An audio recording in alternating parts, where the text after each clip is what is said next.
Okay, let's unpack this. We're diving deep today into a topic that, well, it impacts just about everyone's life at some point. The incredibly complex world of toxic relationships. Absolutely. And we're taking a comprehensive look, pulling from the layers of source material you've shared, articles, research, personal notes, really trying to understand the dynamics, recognize patterns, and maybe find a path towards, equilibrium. Right. And our mission for this deep dive, specifically tailored for you, the listener, is to go beyond just surviving toxicity. It's more about extracting those key insights, the tools to truly understand it, learn from it, and hopefully use that understanding to grow. Yeah, and what stands out immediately from this material is a really powerful core philosophy. Toxicity often isn't just someone deliberately trying to cause harm. It's often described as more of a fundamental state of being. A stated being. Yes, like it arises from that deep universal human tension between our longing for love and our equally strong fear of pain. That's a crucial distinction, isn't it? Yeah, it means the goal isn't simply to label people as toxic or, assign blame. Exactly. It's more about understanding this complex phenomenon, which is shaped by things like our emotional inheritance, those relationship patterns passed down, maybe unconsciously, and just the simple, messy ambiguity of human emotion. So it really pushes us to ask deeper questions like, is the toxicity we encounter always purely external, just coming from someone else? Or could it sometimes be like a mirror, reflecting our own inner wounds, our own unprocessed stuff? And here's a particularly challenging thought from the sources. Mm-hmm. How might we, become toxic ourselves? Maybe without even realizing it, especially if we're using connection to sort of escape our own loneliness. Exactly. It kind of flips the script in a really useful way, I think. Okay, so let's jump right in. Let's start by defining what toxicity actually looks like, because the material makes it clear it's not just the obvious stuff, right? Not just the shouting or overt cruelty. No, absolutely not. It's often incredibly subtle. Think about the subtle weaponization of affection. Using kind words or gestures strategically, almost like a tool. Or silence. Yes, silence used as a form of control, veiled glances that make you second-guess yourself, maybe, or those covert criticisms that just chip away at your confidence over time. Yeah. The sources describe how relationships can become these battlegrounds of unspoken conflicts where the real fight is happening beneath the surface. It's almost painted as like a shadow that follows human existence. Not necessarily a disease you can just cure, but something that appears, the sources suggest, when pain goes unheard. Like a neglected inner scream for attention almost. Yes, it's explored as much a philosophical phenomenon as a behavioral one, something woven into the very fabric of how we connect. It gets particularly complex, maybe in a world of fast connections, but often slow, deep communication. Okay. So if it can be this insidious and damaging, why do we get stuck? I mean, why do we stay trapped in these patterns? Yeah. Well, there are some really powerful psychological and social forces binding us. One big one the material points to is the addiction to hope. Hope. Yeah, that persistent, sometimes irrational belief that they might change. It's often fueled by, intermittent positive reinforcement, those occasional good moments that keep you hooked. And that idea that true love demands sacrifice. Yeah. That can get twisted, can't it? Oh, definitely. It can become a justification for enduring immense, really unnecessary pain. And crucially, there's the deep, often unspoken fear of loneliness. The material really highlights this conviction that staying in a harmful situation, no matter how painful, feels paradoxically safer somehow than facing the potential emptiness of being alone. This is where the sources offer some really useful distinctions I found, especially the difference between love and attachment. Yes, that's a core concept. It explores how we can truly love someone without clinging to them, and maybe even more importantly, how we can love without losing ourselves in the process. Right. Attachment, in this context, it's often rooted in that fear of loss or a perceived need, while true love is presented more as a choice, a kind of faith in connection without needing to possess or control. Okay, now here's where it gets really interesting for me. The material delves deeply into this idea that toxic relationships often act as a mirror, reflecting our own internal condition, our inner wounds. Yeah, this draws on some fascinating insights, blending philosophical traditions like the Chinese philosophy, suggesting the outer world often reflects the inner state with psychological concepts. It even references studies like the Stanford prison experiment. Zimbardo's experiment, right? Where the environment itself became so powerful it seemed to sustain the dynamics influencing seemingly normal people to adopt these really extreme roles. Precisely. And the parallel drawn is that we kind of live within our own inner prisons, built from limiting beliefs, past hurts, maybe neglected fears. If we don't acknowledge these internal structures, we can unconsciously recreate them in our relationships. So we might draw in people who play those familiar roles. Exactly. The relationships themselves become signals, in a way. The signals. Yeah, like bright flashes illuminating the places where our soul is still, well, still wounded. The deeper, more empowering question the sources encourage us to ask isn't just how do I protect myself from them, but what within me might be drawing these toxic relationships or dynamics into my life. Wow, that's a huge shift. It doesn't excuse external toxicity, obviously, but it shifts the focus to what we can influence our own internal landscape. And this connects deeply to psychological ideas like projection, right? Where we unconsciously put our own unwanted feelings or flaws onto others. We see it in them instead of ourselves. Or Jung's theory of the shadow. Exactly. Dealing with the shadow, those parts of ourselves we've rejected or hidden, they can sometimes reappear through the people and situations we encounter, almost forcing us to confront them. The material provides some incredibly powerful stories to illustrate this. Take Layla, whose deepest core belief was, I am not enough. Layla's story is such a clear example of an inner wound creating an outer dynamic. Her belief wasn't just random. It was fueled by the conditional love she received growing up, praise only for being first, love tied to not disappointing her parents, that kind of thing. And how did that play out in her adult life? It permeated everything. At work, it looked like servitude, constantly overgiving out of this deep fear of criticism.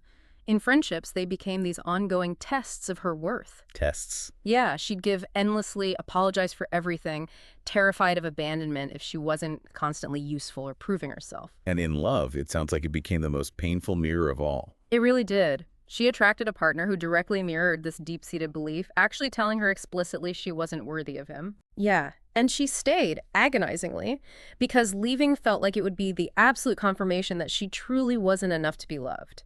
So the toxicity wasn't just him, it was amplified by her own belief system. Her path to healing really began in therapy, understanding that worth isn't something you earn, it's a fundamental right. Wow. Her inner belief was acting almost like a magnet for that external pattern. Precisely. And another powerful story is James. He was raised with that belief that vulnerability was weakness. You know, men don't cry, strength is the only protection. Right, and the pattern he found himself in. He kept attracting partners who were excessively emotional. And this triggered his own discomfort, his anger, because their vulnerability mirrored the part of him that desperately wanted to express emotion but felt he couldn't. So his relationships were external reflections of his own internal suppression. Exactly. His journey was about reclaiming that denied part of himself, allowing himself to feel. And Liang, the one searching for the perfect partner. Liang. His core belief was, life will only be perfect when I find the perfect partner.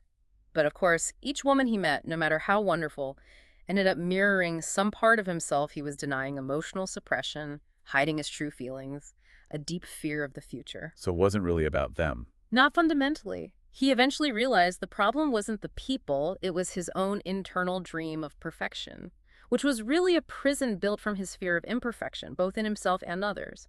His transformation came through acceptance, through embracing reality. These stories really make that concept of the relationship as a mirror incredibly vivid, don't they? They really do. And this dynamic, this way toxicity shows up, it manifests differently depending on the context.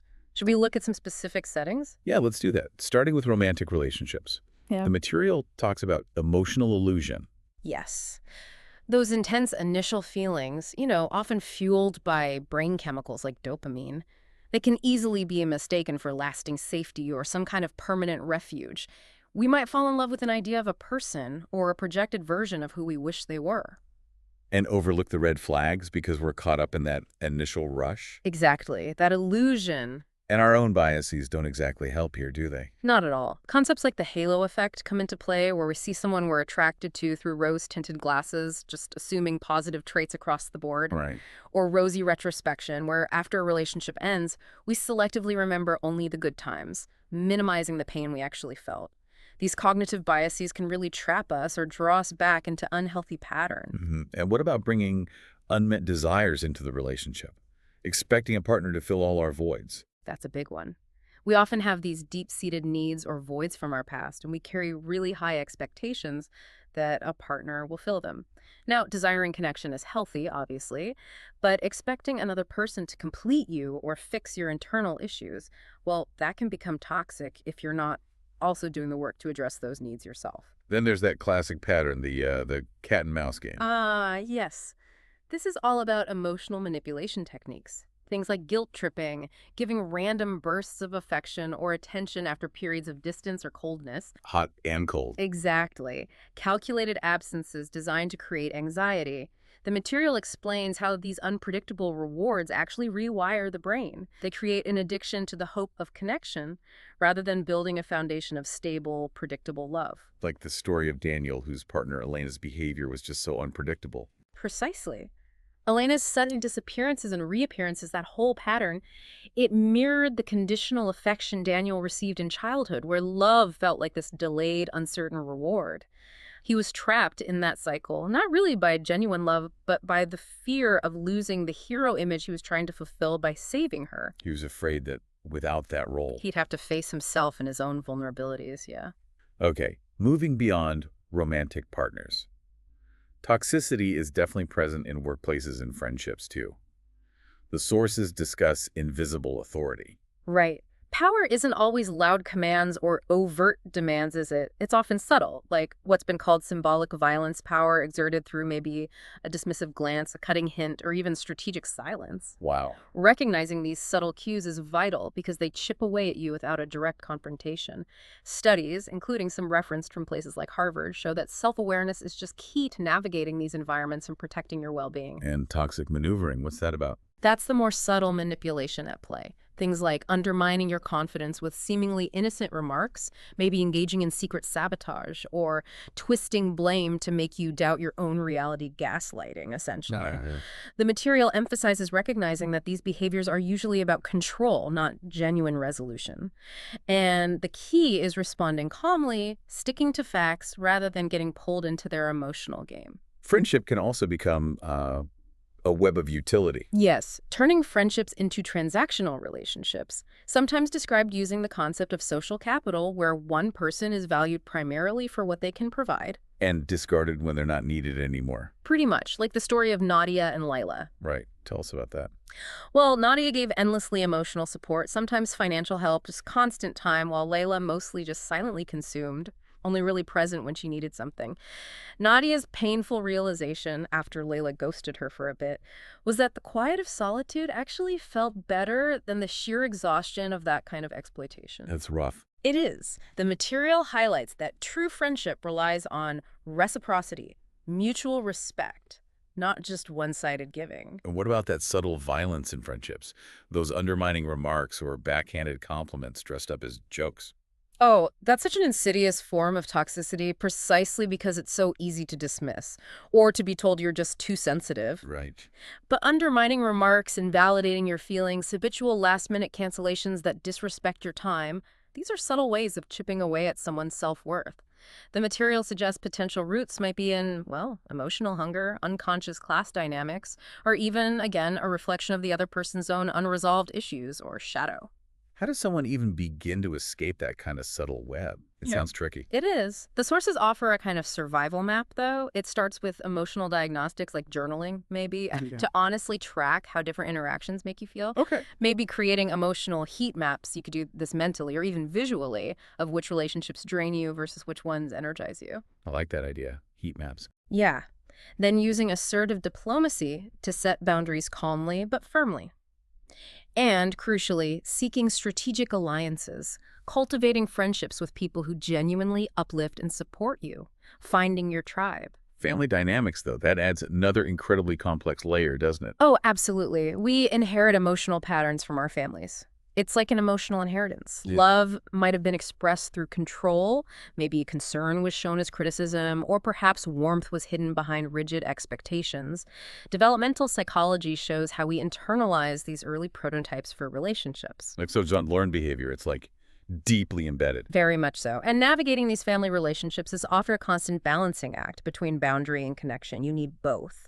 Wow. Research, like a Columbia study that's referenced, points to the importance of finding this balance for well-being within families. You need boundaries to protect your peace, but without necessarily severing ties entirely, if possible. Mm. The material gives the example of a woman learning to set limits with her mother's critical remarks, learning to accept the relationship for what it is, rather than exhausting herself trying to force it into what she wished it could be.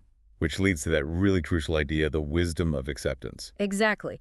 Discerning what is truly within your power to change versus what must be accepted is fundamental, really, to finding peace within family chaos.